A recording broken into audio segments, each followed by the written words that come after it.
Hi friends, welcome to Ftopreview.com. In this video, we're learning how to shut down laptop with shortcut key. And there is the most powerful shortcut keys that simply press and simply press Alt plus F4, then press the enter. That is the fastest way the people are using to shut down the laptop with keyboard shortcuts. Once you learn it, you will never use the normal way.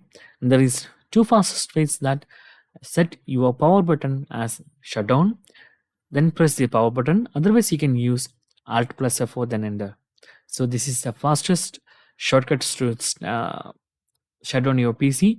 And if you are clicking on the desktop, so you are clicking somewhere else in your desktop, then you are pressing Alt plus F4.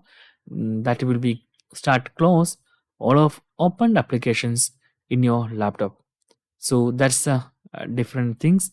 You must select your desktop, then press Alt plus F4, opening that.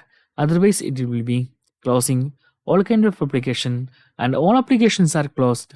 Then it will be show this shutdown options. So that's guys very simple tutorial. And if you need any kind of Android or iPhone tutorial, just comment below. I will post my replays as videos so you can easily watch and understand it. And if you enjoyed this video, please like, comment, share, and subscribe our channel for getting more videos like this. Thank you so much for watching. Have a nice day. Bye bye.